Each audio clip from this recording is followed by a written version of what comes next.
about making your own cheese is that you get to eat cheeses that you can't normally find in the store or that you've never tasted before. I have never eaten Edam cheese that I know of, but today I'm gonna make one. I'm going to color it orange and then I'm gonna seal it in a dramatic black wax because why not? So in this video, I'm gonna show you every step of the process, and then at the end, I'll cut into it. Fingers crossed, it looks stunning and tastes amazing. This is my clabber culture. Oh, it's just buttery, creamy deliciousness smelling. It is so sweet. It is so good. This top part is all the cream, and this is basically sour cream or creme fraiche. It's delicious. And then down underneath, you get the milk, which is the clabber. It's supposed to be a 1/4 cup of clabber per gallon of milk. I have recently been cutting back the clabber a little bit. Raw milk does not need as much culture because it has so much living stuff already in it. So I'm only gonna put in like 1 3/4 cup. This is 8-gallon pot. I like to add the clabber to the pot at the start because then I don't have to stir it in later. I talk about all this in the Foundations of Cheesemaking doc I made, which you can get the link below. Okay, I'm gonna add the annatto to make it orange, about a 1/2 teaspoon. And then a little water. The orange color will intensify as the curds cook down. It's always lighter in the beginning. This is supposed to start out right around 88 degrees. It's 86, pretty good. And now for the rennet, it's 1 teaspoon.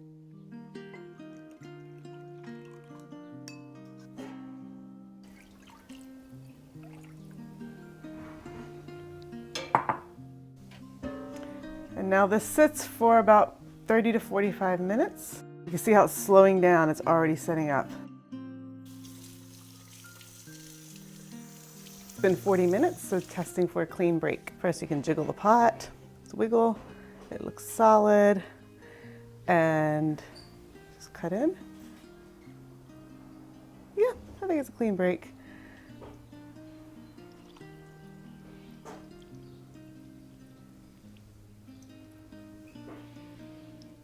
If you want, you could scoop off some of these curds for a bowl of cottage cheese. I show this in much greater depth in the workshop I've made. The link for that is below the video.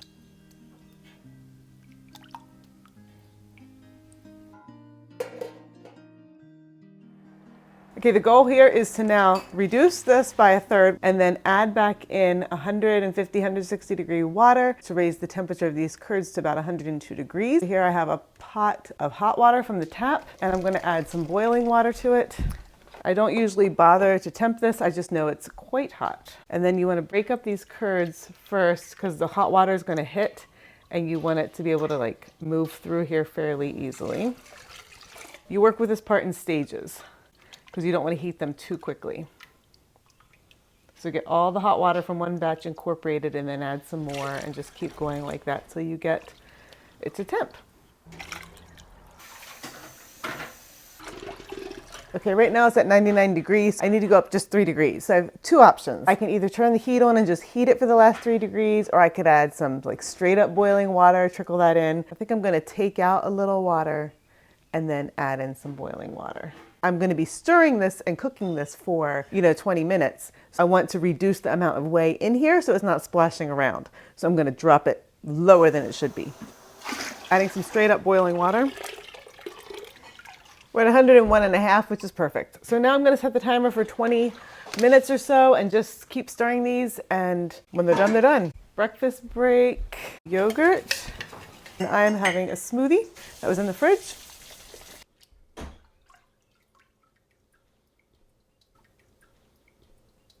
There's the squeeze test. They're not squishing out my fingers at all. There's no give to them. And there you can see the creases from my fingers. And you just crumble it right back up. So that's a sign it's done. The other thing you can do is take a curd and see if it bounces. So I'm gonna let these settle to the bottom. Here's a little secret. Sometimes I get bored with doing the same old process over and over, even though there's so many variations. Doing 8 gallons of milk in an 8-gallon pot, making a same old wheel of cheese over and over again. So I decided to break up the monotony a bit by buying myself a new mold, a round mold, so it slopes down in. There's only a few holes in the bottom, and then this is the lid, the cap, which is slanted, curved. So you put the cheese in, and then it makes a wheel a wheel, a circular wheel of cheese, which is fun. And Edam is supposed to be round. So is Gouda. So we're gonna use this new mold. You can use this for any other kind of cheese too, as far as I know. Like, I don't think it really matters. It's just what's traditional. So if you do get a mold like this, don't think you can only make Edam and Gouda. You can make all kinds of cheese. When you do this, when you put the curds all together and kind of keep them in the same shape under the way and bring them up like this, there's supposed to be less mechanical holes in the final cheese. Mine will not be perfect, it never is, but it's closer.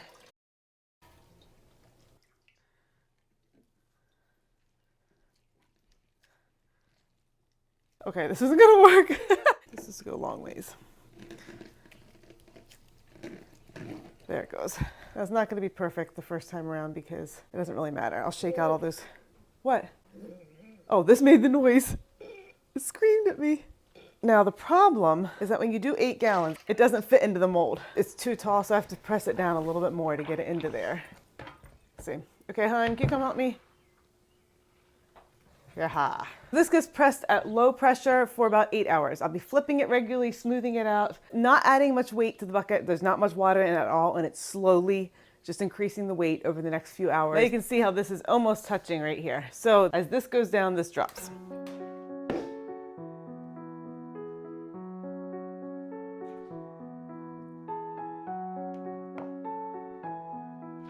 Okay, I just washed this out to get all the little pieces off so they don't leave an imprint on the cheese.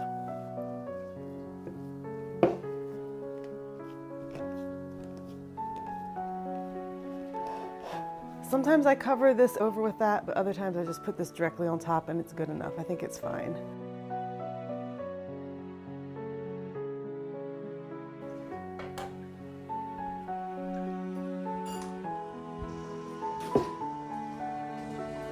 Now, Edam cheese originated in the Netherlands in a little town called, you guessed it, Edam.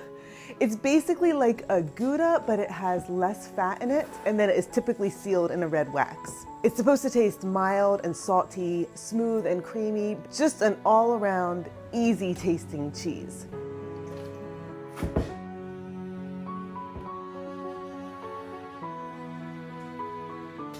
The instructions say that once it is done pressing, I'm supposed to leave it in the mold, but not under pressure, and put it in a cool space. I'm going to flip this one more time to keep it smooth. See how glossy that is? So pretty.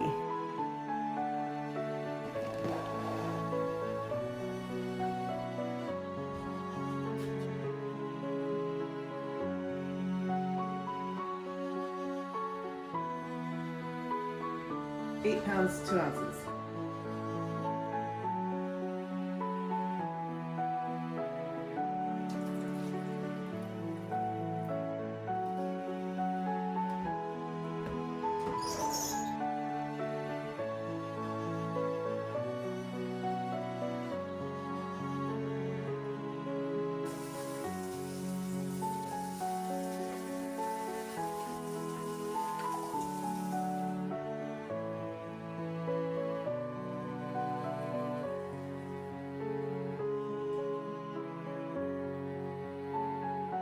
Now, the other fun thing about this cheese is that I'll be cutting into it in October. And since it's orange, it made me think of pumpkins. So then I was like, how about I coat it in a black wax to give it some Halloween vibes?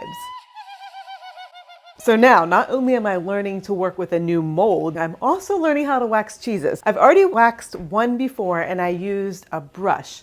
And it worked well, but I think I used more wax than was necessary, and it wasn't smooth and clean like I was hoping it would be.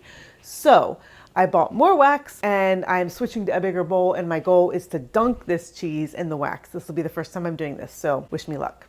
One of the rules for waxing cheeses is that the cheese has to be dry and clean. It's been a few days. I think it's doing pretty good because you don't want it to seep. Hang on, back up. When I made this cheese, I skipped one step I'd done before, which was painting the rind with annatto diluted in just a little water. That step gives it a richer, more dramatic orange color. If you'd like to try it, simply brush the annatto mixture evenly over the surface, let the cheese air dry for a day or so, and then wax it as usual. It's an optional step though, but it can make the cheese stand out.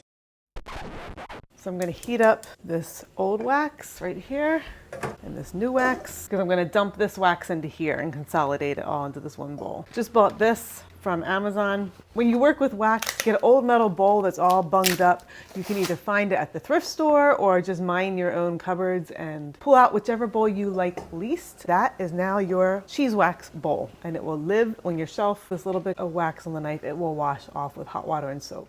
When you're working with wax, use your janky, dirty pot holders. You also want to line your table with newspaper, paper towels to minimize splashing. I've always been kind of scared that the wax was going to go everywhere. So far it hasn't, and so far I have been able to always clean it up with hot water. So it's not that big of a deal. Now, when you're melting wax, you do not want to leave it unattended. You do not want it to boil. And you absolutely 100% do not want to add water to it. If you add water to boiling wax, it creates an explosion. How do I know this? Well, I have children, and one of their favorite things to do is to melt down boiling wax outside, dump water in it, and watch it explode. The temperature that you're supposed to heat the wax to, I think, is 200 degrees, 210 degrees, so it's right below boiling. I never temp it. I just wait till it's all melted and it is smooth and flowing freely within the bowl, and then I know it's ready to go. They say 1 pound of wax is for like 10 to 12 cheeses, but it doesn't say what size of cheese, which I think is hilarious. All right, I think we're smooth enough. So now we're going to move over to the table. I'm taking it off the pot of water because, as you can see, this bowl is tippy and I don't want it up higher than that. All right, we're just going to dunk and see what happens. Look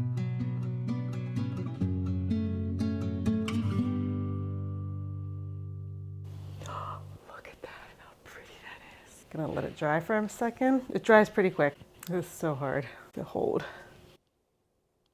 I'm dunking my fingertips, I can feel it. It's like an Oreo. This is so fun. Okay, I'm gonna let this sit. Let me unpeel my fingers. I'm gonna go in sideways.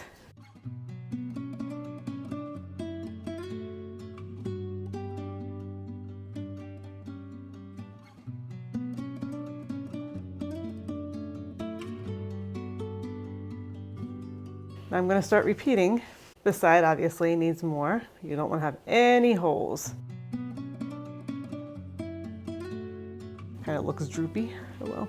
And this side also has some of the same problem because there's a little hole in there. I'm going to go over, and it's just a little thin because I can see some orange showing through. So I'm just going to try to do these and keep them straight. So 1, 2, 3, 4. So 1 pound of wax, I think, could essentially do 3 cheeses, but you're gonna need more wax in order to have the depth to finish it off. It is time to take this out to the cave to age. As for this wax, I'm just gonna let it dry like this, and then I put it into my cheese cupboard and it will live there. All right, so here's the Edam. I have come out and turned it a couple times. It sometimes gets these white drops of like liquid on there. I think it's just the humidity, and the discoloration is probably from just other molds floating in the cave. So you just turn it, and it's looking and feeling really good.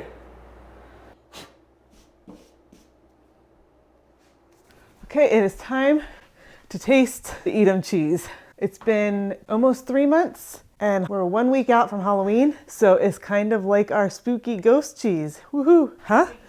What am I gonna have? It's a week and a half to Halloween, yes. It's firm. You can see little bits of like dust. Can you see it right there? Which is like maybe either mold or dust, but all that just washes off. It looks completely solid. There's no softness. It's firm. There's no, like, it's just nothing. It's exactly like the day I waxed it, which is gorgeous. All right, so we're gonna cut this as though it is a piece of cake.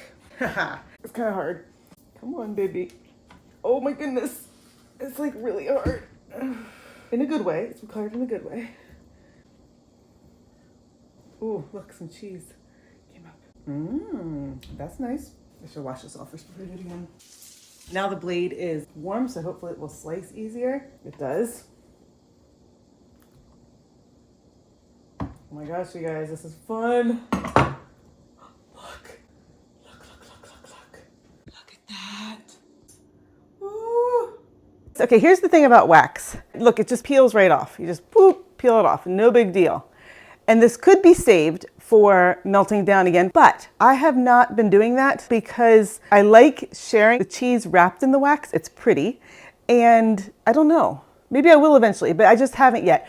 There is a cost to wax, like you're gonna lose money, but the benefit of using wax is that you do not waste any rind. You can eat the whole cheese, the whole rind, so you are not losing that, and that is worth an awful lot. And you're not wasting plastic. So losing some money on this doesn't really bother me that much, but if you do want to reuse it, go ahead and do it. Now let's taste this cheese.